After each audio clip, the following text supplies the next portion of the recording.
So, what is the origin of the Madkhalis? Madkhalism arose after the first Gulf War, which was the war between the US and Iraq. And this created a huge rift within Saudi society. So the Saudi monarchy was very worried about Saddam Hussein.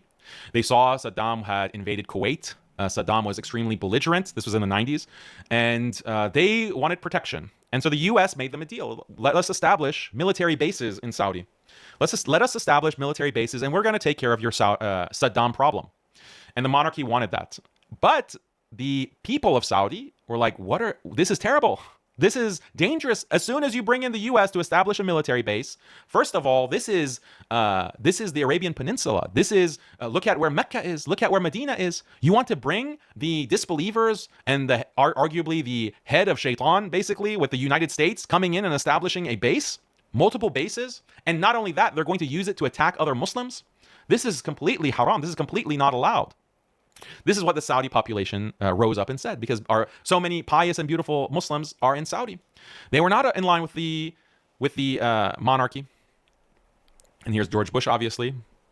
I think this is in Saudi. He's just greeting these soldiers. So there was a popular response, and in 1993 you had the Sahwa movement. Sahwa meaning awakening, and they're characterized by what's called Ikhwani influenced Salafis, who at that time, Ikhwan wasn't as heavily, in Saudi at least, wasn't being cracked down upon to the extent that it is now. That was a development over time. So the Sahwa movement, there was a forming of this organization, the Committee for the Defense of Legitimate Rights, and this was the first opposition organization to openly challenge the monarchy. And they had some demands. Release political prisoners, because the U.S., as soon as it made the deal with the monarchy, the U.S. wants certain people to be imprisoned. The monarchy wants certain people to be imprisoned. People are criticizing them. So this organization wanted those political prisoners released. They wanted accountability for the royal family. The royal family needs to stop violating the rights and the rights of the people according to Islam. And we need to purify Islam from tribalism, like this kind of Bedouin mindset, this tribalism that is destroying, this asabiyya that is so toxic, that causes so much dhulm on the people. Preferences are being made to people based on family. And funds, all of this oil money that's coming in, it's going to certain families and not others based on this nepotism. This is wrong. So that's also very important for justice in society. And we need strict application of the Sharia, elimination of oppression and injustice. So these were their demands. This is Islamic demands. So what did the Saudi state do in response? What did the monarchy do in response? And the Salman al-Auda, for example, and Sheikh Hawali as well. And you have this article if you want more details on the Sahwa movement. Go to Muslim Skeptic. Abu Zakaria has an excellent article. Why does Saudi Arabia imprison Islamic scholars understanding the Sahwa movement? Go to muslimskeptic.com right now. Put this in the search bar. Abu Zakaria. It's a short read. And you can learn much more about the Sahwa movement from our brother. So then the monarchy responded to Sahwa with the Madkhali movement. And they literally created the Madkhali movement. It was founded by Muhammad Aman al-Jami and Rabi bin Hadi al-Madkhali on the right-hand side. So these are the two figures of Madkhalism. And what are the pillars of Madkhalism? Well, both of these two scholars were paid by the state, and they're connected to state intelligence agencies.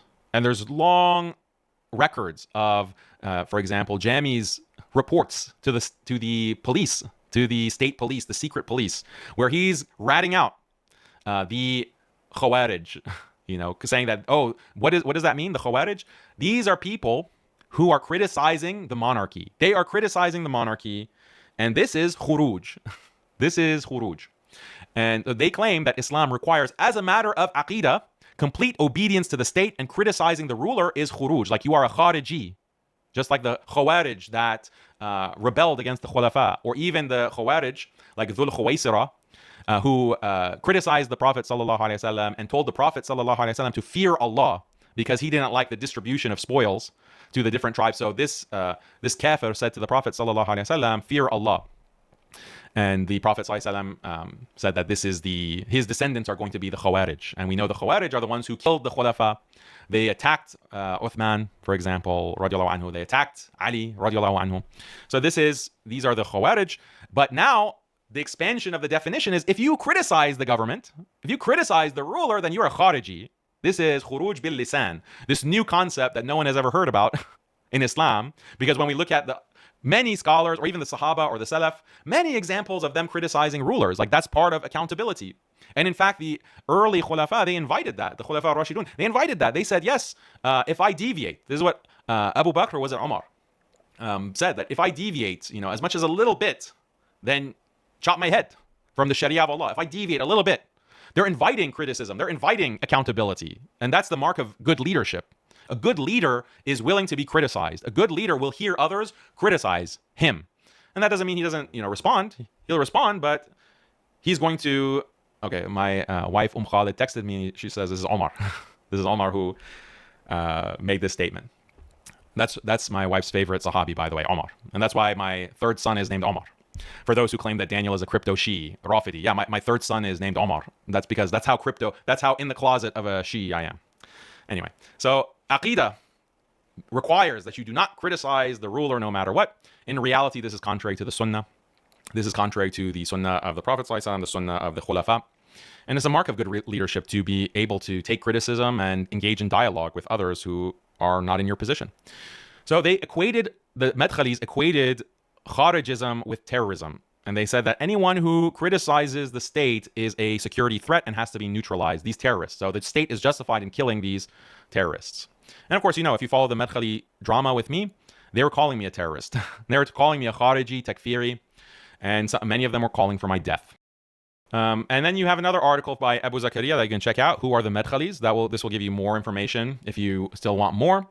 And then this is an article that I put out, important academic resources on the Madkhali movement.